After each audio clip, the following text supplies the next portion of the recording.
अध्याय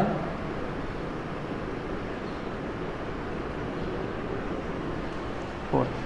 ठीक है, सबसे पहले तो चैप्टर का नाम है दो चर वाले रैखिक समीकरण। दो का मतलब तो आप जानते ही हो क्या होता है, दो, है ना। फिर चर, चर की बात करें तो राशियां हमारी दो प्रकार की होती हैं। राशियां कितने प्रकार की होती हैं, दो प्रकार की होती हैं। एक तो होती है चर राशि और एक होती है अचर राशि।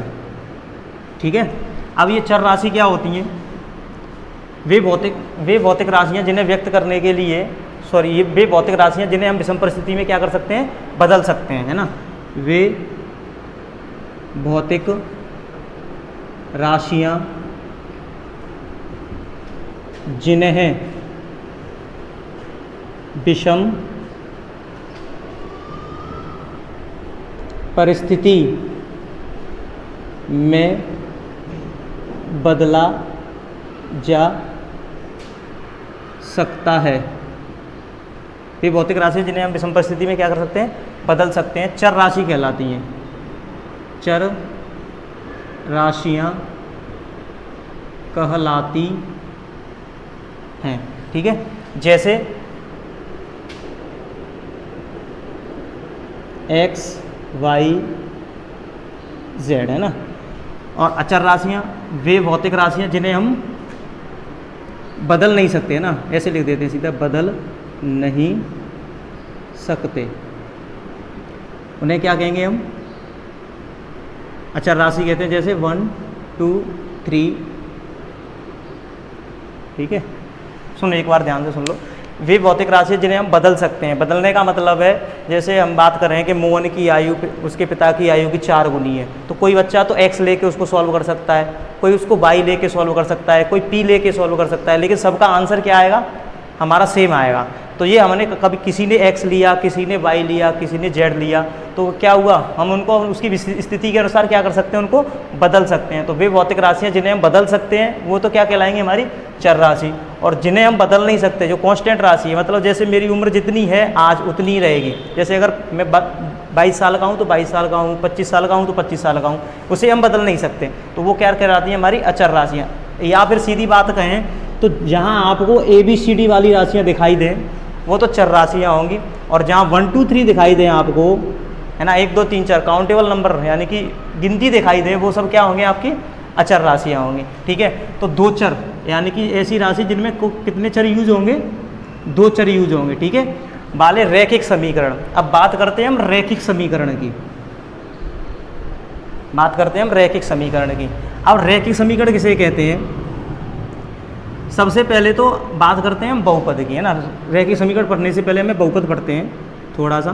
बहुपद, बहुपद जो होते हैं हमारे, जैसे px बराबर a0 plus a1x1 plus a2x2 plus a3x3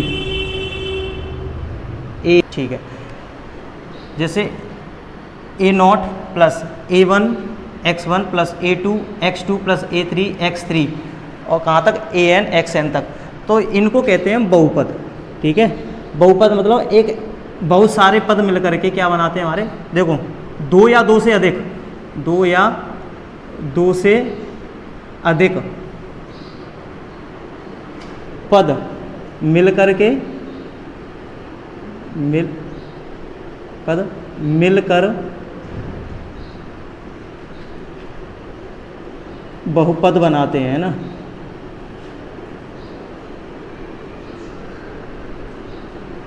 बहुपद बनाते हैं, दो या दो से अधिक पद। तो यहाँ तो देखो बहुत सारे n तक n पद हैं इसमें, है ना, तो बहुत सारे पद मिलकर के क्या बनाते हैं, बहुपद। अगर बहुपद के इक्वल में कुछ ना कुछ हो, जैसे आपने देखा होगा 3x² प्लस 4x प्लस 5 = 0, तो ये कहलाता है हमारा क्या, समीकरण।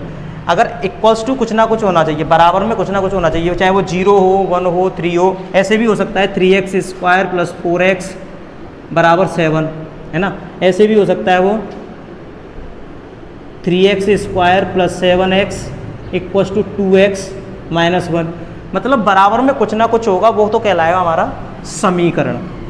क्या कहलाएगा, समीकरण कहलाएगा। अब बात करते हैं ये रैखिक समीकरण की। अब ये रैखिक समीकरण क्या होते हैं, यहाँ पर देखो, ऐसे समीकरण रैखिक समीकरण, ऐसे समीकरण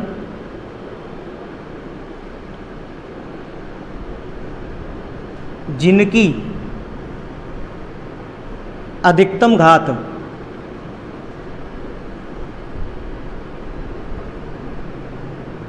एक हो, रैखिक समीकरण कहलाते हैं।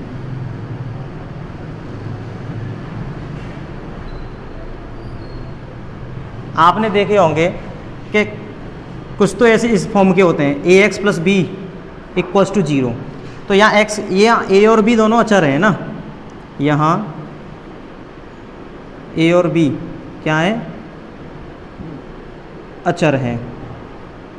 तो देखो A X plus B equals to 0, यहाँ एक्स की घात कितनी है, अधिकतम घात 1 है, तो ये हमारा कहलाएगा रैखिक समीकरण। आपने ऐसा भी देखा होगा A X square plus B X plus C equals to 0, तो इसको हम बोलते हैं द्विघातीय समीकरण। अगर हमारा इस फॉर्म का ए एक्स की power 3 plus B x square plus c x plus d equals to 0, तो इसको बोलते हैं हम त्रिघातीय समीकरण।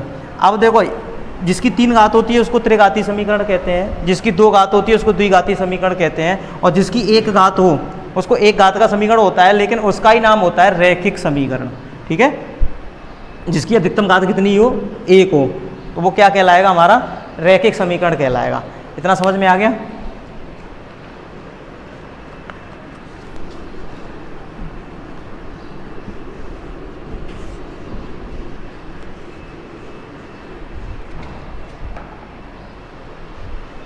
करें, स्टार्ट करें।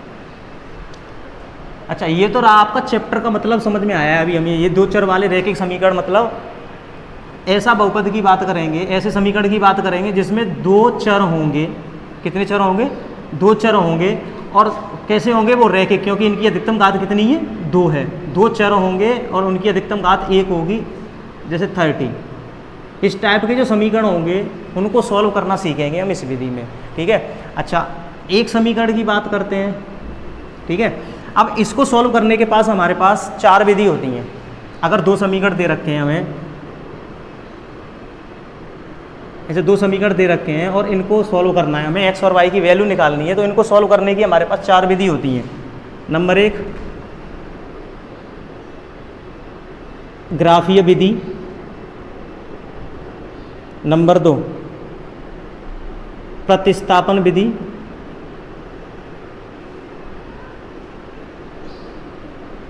नंबर 3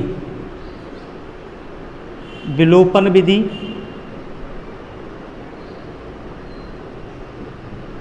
नंबर 4 वज्र गुणन विधि।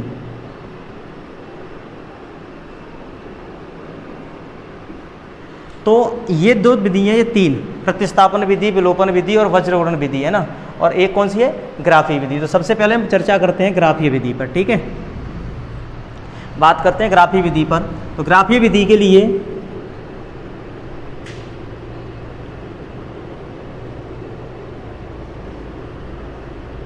ठीक है, इसको तो कहते हैं हम एक्स एक्सिस, एक्स अक्ष, और इसको कहते हैं एक्स डैश अक्ष, इसको कहते हैं वाई, और इसको कहते हैं वाई डैश।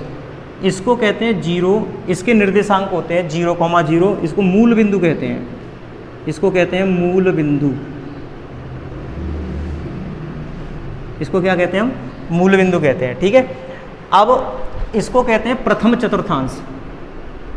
ये जो है एक्स और वाई से मिलकर के बनता है, इसको कहते हैं प्रथम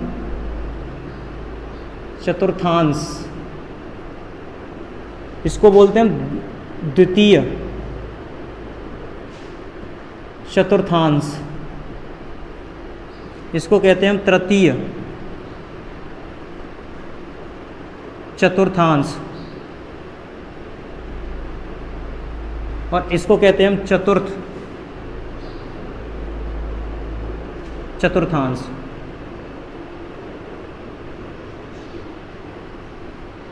ठीक है। अच्छा, इस खाने में x भी पॉजिटिव होता है क्योंकि ये x ये धनात्मक है और ये y भी धनात्मक है, यानी कि दोनों धनात्मक हाथों से मिलकर ये बनाया है। ऐसे मान लो ये दोनों धनात्मक किरणों से मिलकर बनाया है, धनात्मक रेखाओं से मिलकर बनाया है, इसीलिए इसे x धनात्मक होता है और y भी धनात्मक होता है। ठीक है, यहाँ पर x तो ऋणात्मक होता है और y धनात्मक होता है, यहाँ पर x तो ऋणात्मक होता है और y भी ऋणात्मक होता है, और यहाँ पर x धनात्मक है और y ऋणात्मक है, यानी कि ये धनात्मक होगा और ये ऋणात्मक होगा। ठीक है, अच्छा इतना समझ में आ गया। अब इससे आगे देखते हैं, जैसे एक इक्वेशन को सॉल्व करते हैं, जैसे इसको मान लो इसको सॉल्व करें अपन, रिप्रेजेंट करें ग्राफ पर, तो कैसे करेंगे।